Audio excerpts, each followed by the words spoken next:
के समझाने का अलग तरीका है, अलग भाव है। नारियल जैसे स्वभाव संतों का होता है, बाहर से मुलायम, अंदर से मुलायम और बाहर से कठोर। गुरुओं की गति बड़ी न्यारी है। एक बार किसी महात्मा एक बार एक किसी भक्त के यहाँ गए। अब संत का पदार्पण हुआ, कोई कार्यक्रम था, उसमें पदार्पण हुआ तो आसपास के लोगों को भी घर वालों ने बुला लिया कि हमारे गुरुदेव आ रहे हैं, आ जाओ दर्शन करना। उनमें एक पड़ोस में एक लड़का था जो अभी अभी भारतीय प्रशासनिक सेवा जो आईएएस की परीक्षा दे करके आया था।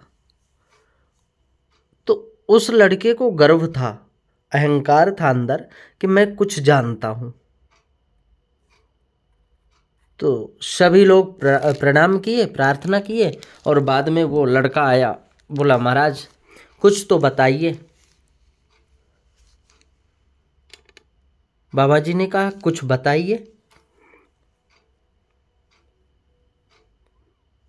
तो बाबा जी ने कहा कि बेटा प्यार से राम राम जपा करो।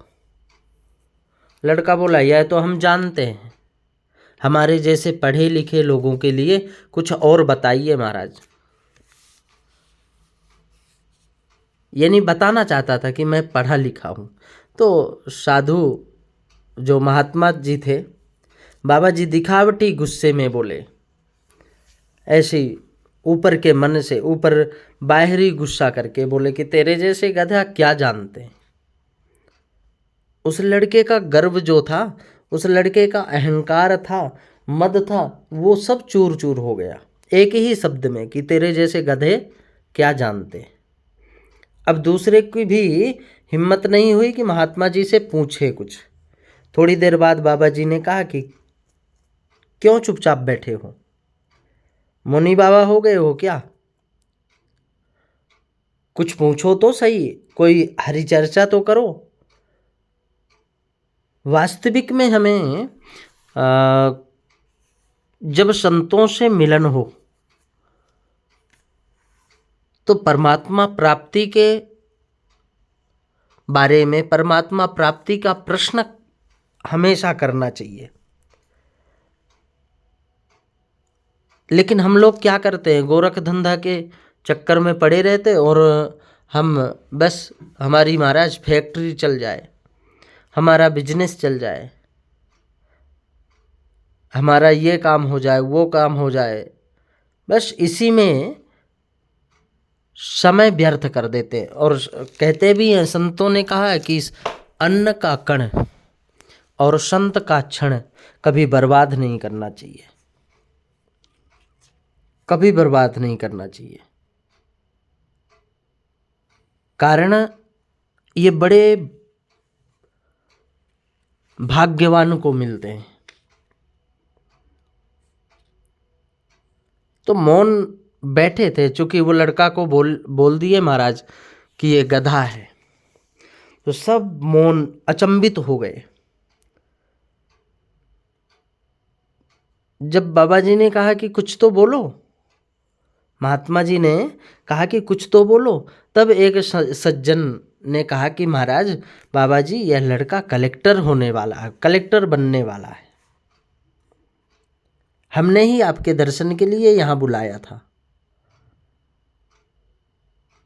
इसने आपसे पूछा और आपने बोल दिया कि तेरे जैसे गधा क्या जानता है।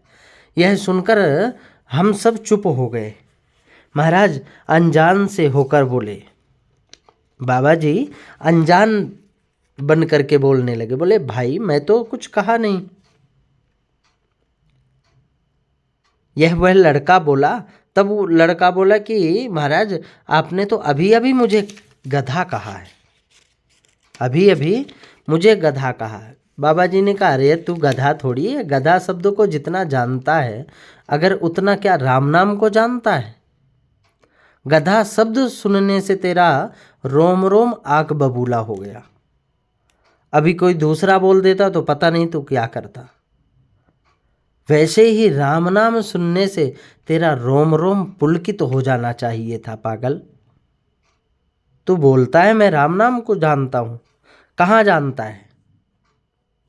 मैं तो अनुभव करा रहा था भैया, बाकी मैं तो तुझे गधा क्यों कहूं? और तू यह भी समझ ले कि गधे में भी तेरा ही आत्मा है। तू चिंता क्यों करता है? महापुरुष लोग, संत लोग हमें समझाने के लिए पता नहीं क्या क्या युक्तियां निकालते हैं, क्या क्या युक्तियां निकालते हैं। एक महात्मा जी थे, उन्हें वो प्रसाद पा रहे थे किसी के घर में, प्रसाद पा रहे थे, तो उन्हें लेना था पापड़। प्रसाद पाने के भोजन कर रहे थे, उनकी इच्छा हुई पापड़ की। अब टोकरी में पापड़ रखे हुए थे, अब वो डायरेक्ट मांग भी नहीं सके, तो बोले कि माता जी, डोकरी माता थी, वो प्रसाद करा रही थी संत भगवान को। तो संत भगवान बोले, माता जी आज मुझे एक सांप दिखा, सर्फ दिखा। बोले अच्छा महाराज? बोले हाँ। बोले कितना बड़ा था? बोले यहाँ से मेरी पत्तल से लेके वो टोकरी में पापड़ रखी है ना, वहाँ तक दिखा। और उसके समझ में आई वो डोकरी माई के। बोले मैं तो भूल ही गई, पापड़ देना अभी बाकी रह गया। फिर वो कहाँ गया महाराज? बोले वो सांप कहाँ गया? भोली भाली थी डोकरी माई, बोले वो सांप कहाँ गया? बोले वो सांप फिर खत्म हो गया, पता ही नहीं चला कहाँ चला गया, बस काम हो गया। संत कभी अपने आप के लिए कुछ नहीं मांगते। जो सही संत हैं, जो ओरिजिनल संत हैं, जिनका जीवन भजन में लगा हुआ है, जिनका जीवन परोपकारी है, वो अपने अपकार के लिए नहीं, दूसरे के उपकार के लिए जो अपने शरीर को और अपने जीवन को मानते हैं, वो कभी अपने आप के लिए कुछ नहीं मांगते। और कभी मांगना भी हुआ तो इसी हिसाब से मांगते कि मांगना भी ना हो और प्राप्त भी हो जाए। तो महापुरुष लोग, संत लोग हमें समझाने के लिए ना जाने क्या क्या युक्तियां करते, क्या क्या प्रयास करते। अजामिल को समझाने के लिए संत वहाँ भोजन किए और भोजन करके दक्षिणा मांग रहे हैं, और दक्षिणा में यही मांग रहे हैं कि मुझे रुपया पैसा नहीं चाहिए, मुझे तो सिर्फ एक वचन चाहिए। अजामिल ने क्या क्या चाहिए? तो महात्मा ने कहा कि मुझे सिर्फ यही वचन दे दो कि अब अगली बार जब बेटा हो तुम्हारे घर में तो उसका नाम नारायण रख देना। देखो कितनी ऊंची सोच महात्माओं की। उन्हें समझ पाना हमारी सीमित बुद्धि से बाहर की बात है।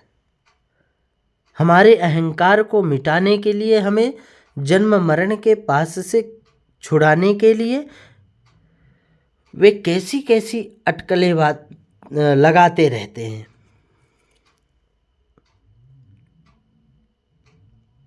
तभी तो कबीर जी ने कहा कि सतगुरु मेरा सूरमा, सतगुरु मेरा सूरमा, सदगुरु मेरा सूरमा करे शब्द की चोट। सदगुरु मेरा सूरमा करे शब्द की चोट और मारे गोला प्रेम का हरे भरम की कोट, हरे भरम की कोट। तो संतों को समझ पाना वास्तव में बड़ा कठिन है। पहले के संत अगर एक शब्द गाली भी दे दिए, वो गाली ऐसे आशीर्वाद का कार्य करती थी। शायद इतना आशीर्वाद हाथ से अगर कोई आशीर्वाद देता है उसका भी फलीभूत नहीं होता।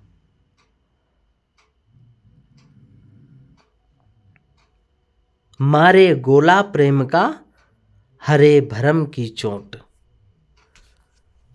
ऐसे संत होते। संत अपने आप के लिए जीवन कभी नहीं जीते। संत तो परोपकारी होते हैं। तभी तो भगवान ने कहा कि मैं संतन के दास और संत मेरो मुकुटमणि। संत हमेशा राम नाम का प्रसाद लेकर के वो वितरित करते रहते हैं, बांटते रहते हैं, बिखेरते रहते हैं। कोई तो प्राप्त कर लो, कोई तो अनुसरण कर लो, लेकिन सब भूल जाते हैं। आया था हरि भजन को और औटन लगे कपास। हमें क्या चाहिए था, हम क्या करने लग गए।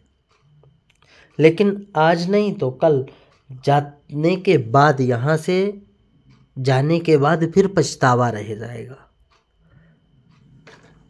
अब पछताए होती क्या, जब चिड़िया चुग गई खेत। तो हमेशा ऐसा कार्य करो कि फिर पछताना ना पड़े।